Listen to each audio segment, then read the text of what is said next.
Hello everyone, welcome to OP ordinary पढ़ाई। इस video में हम लोग डिस्कस करने वाले हैं class 9 economics chapter 2 people and resource का second part. As we have already discuss the introduction of this chapter. Okay, अगर आप लोगों ने नहीं देखा है तो डिस्क्रिप्शन में लिंक दिया हुआ है, जस्ट गो एंड वॉच ना यार।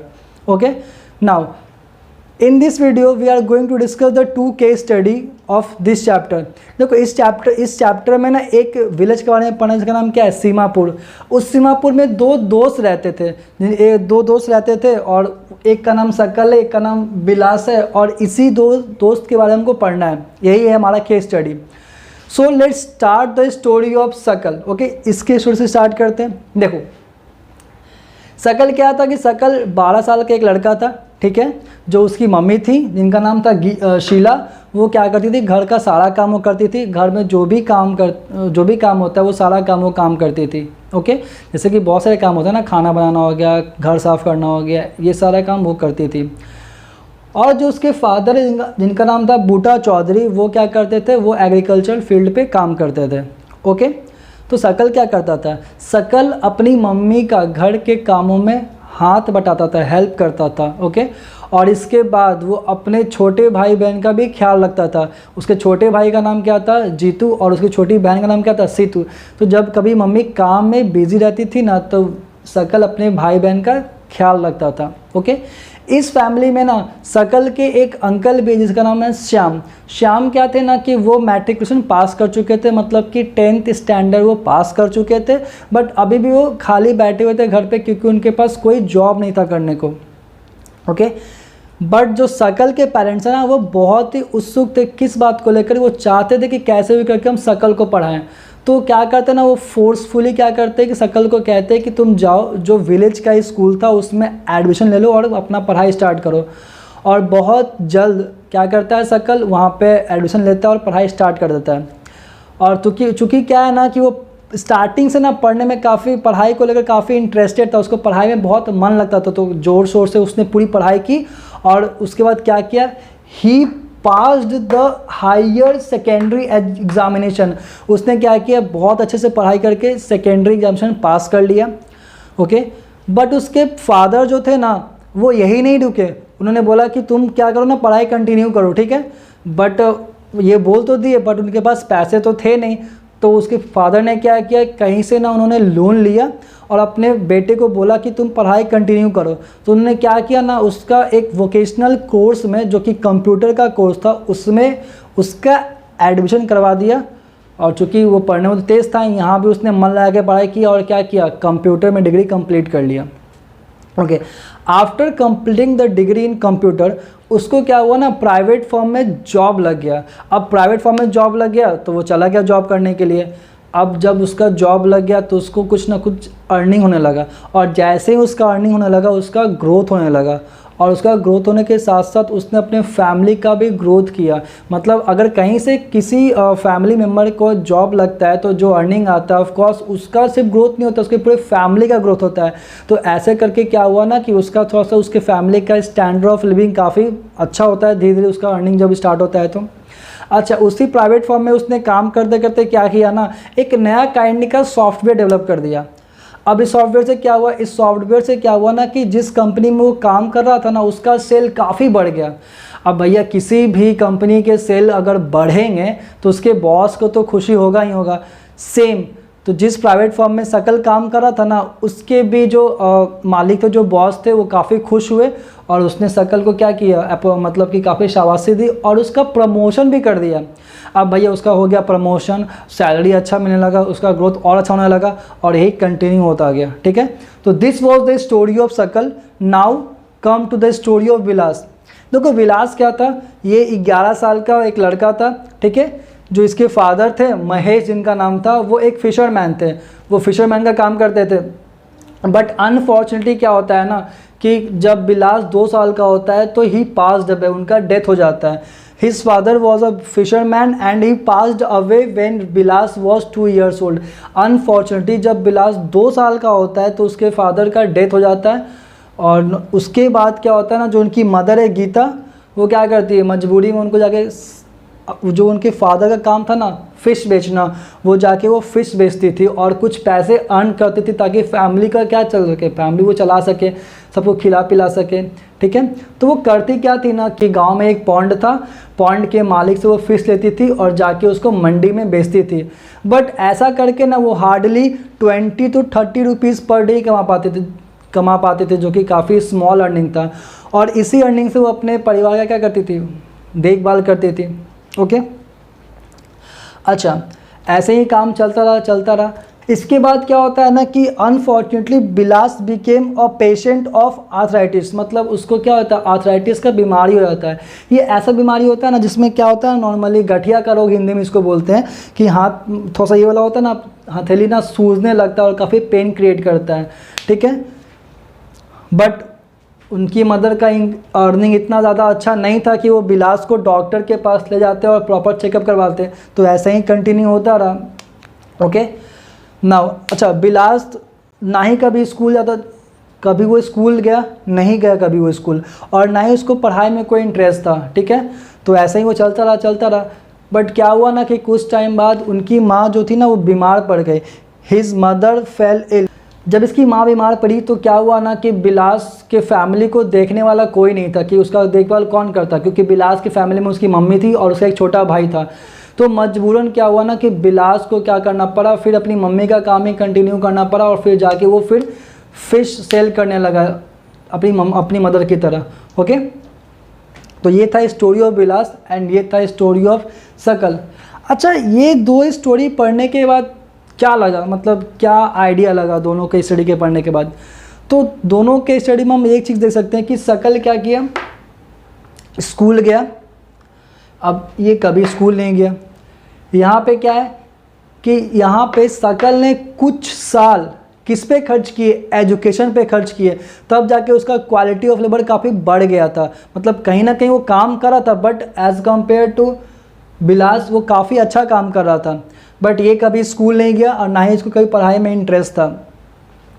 तो यहाँ पे ये स्कूल गया, इसने कुछ साल एजुकेशन को दिए, तो आज जाके देखो इसका क्वालिटी ऑफ लेबर बढ़ गया। अब इसका क्वालिटी ऑफ लेबर बढ़ गया तो इसका प्रोडक्टिविटी बढ़ गया।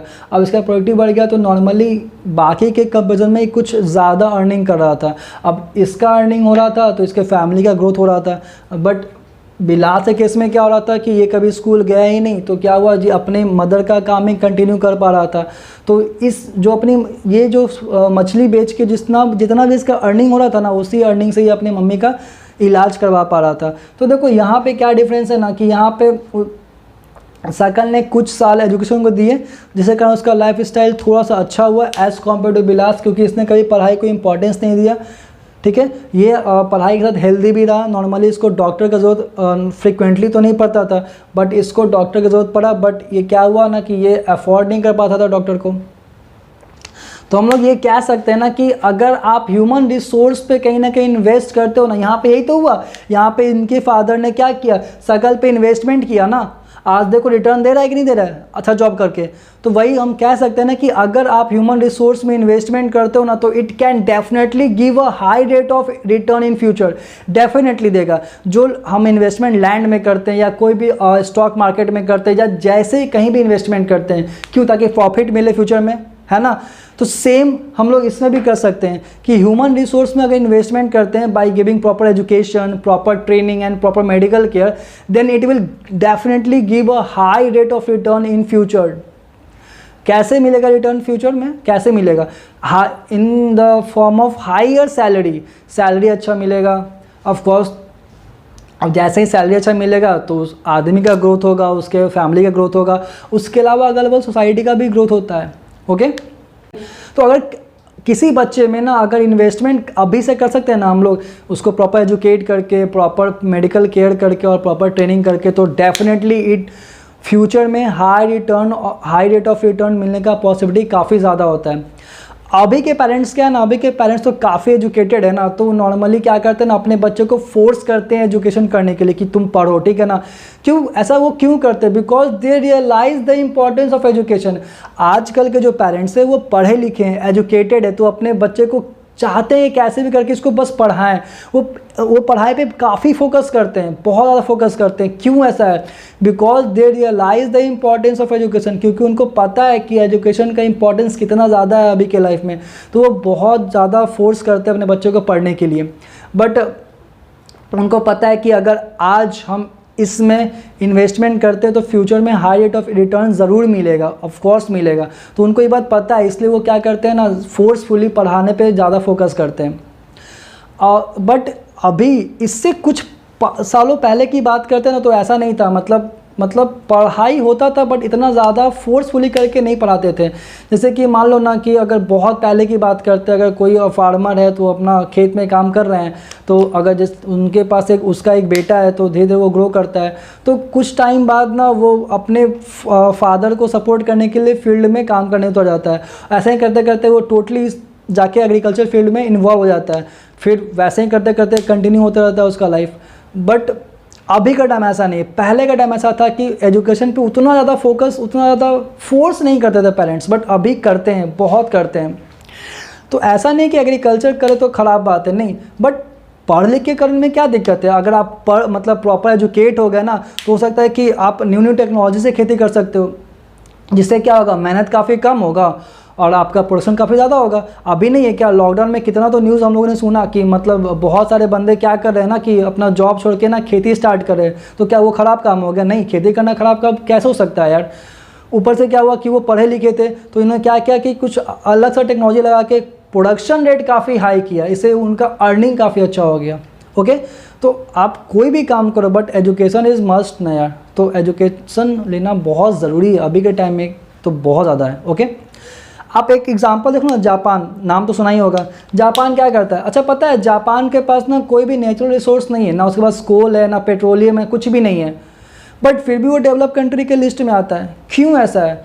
जबकि उस पास उतना कोई रिसोर्स नहीं है। इंडिया के पास तो भर भर का है, कोल अच्छा होता है, पेट्रोलियम हमारे पास है थोड़ा, और बहुत सारे नेचुरल रिसोर्स हमारे पास है, फिर भी हम डेवलप्ड कंट्री के लिस्ट में नहीं आते। क्यों ऐसा है? और जापान के पास कुछ नेचुरल रिसोर्स अपना नहीं है, फिर भी वो डेवलप कंट्री के लिस्ट में आता है। ऐसा क्यों? बिकॉज वहाँ के लोग शुरू से क्या करते हैं ना, इन्वेस्टमेंट करते हैं ह्यूमन रिसोर्स में। वो वहाँ के बच्चों को, वहाँ के लोगों को शुरू से क्या करते हैं, इन्वेस्टमेंट करते हैं, पढ़ाते हैं, लिखाते हैं, प्रॉपर मेडिकल केयर देते हैं, प्रॉपर एजुकेशन देते हैं, प्रॉपर ट्रेनिंग देते हैं। ओके, ताकि उनके बच्चे एजुकेट हो पाए। आज देख लो ना, जापान के लोग क्या करते हैं, अपने बच्चों को सिर्फ पढ़ाने फोकस करते हैं, प्रॉपर मेडिकल केयर देते हैं, प्रॉपर ट्रेनिंग देते हैं, और वही जाके क्या होता है ना, फिर जापान में क्या हुआ ना कि नया नया टेक्नोलॉजी डेवलप कर लेते हैं। मतलब नया नया टेक्नोलॉजी बना लेते हैं वो लोग, और फिर बना के दूसरे कंट्री को मतलब बेचते हैं, और फिर वहाँ से उनको बहुत ज़्यादा पैसा मिलता है। तो आज देख लो, डेवलप कंट्री के लिस्ट में आते हैं। तो उन्होंने क्या किया, शुरू से उन्होंने क्या किया कि ह्यूमन रिसोर्स पे इन्वेस्टमेंट किया स्टार्टिंग से ही, और अभी भी वही काम कर रहे हैं।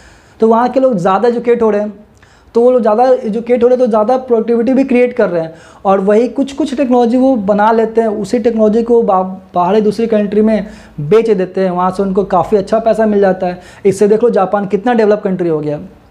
तो ये हम ऐसे कह सकते हैं कि अगर आपको बाकी आप लैंड पे इन्वेस्ट कर रहे हो, करो ना, कोई दिक्कत नहीं है। आप स्टॉक मार्केट में इन्वेस्ट कर रहे हो, करो, कोई दिक्कत नहीं है। बट अगर वो नहीं भी करे ना, तो भी आपको ह्यूमन रिसोर्स में इन्वेस्टमेंट करना तो मस्ट है, क्योंकि यहाँ हम लोगों ने देखा कि ह्यूमन रिसोर्स में इन्वेस्टमेंट करने से कितना फ़ायदा है। Because it can give a high rate of return in future, definitely it will give. Okay, तो this is the importance of human resource, कि अगर हम ह्यूमन रिसोर्स में इन्वेस्टमेंट करते हैं तो फ्यूचर में पॉसिबिलिटी है कि मतलब लाइफ काफ़ी अच्छा होगा। ओके, आई होप ये टॉपिक क्लियर हुआ होगा। ठीक है, if you have any doubt then write down in the comment box. Okay, thank you so much for watching. मिलते हैं नेक्स्ट वीडियो में।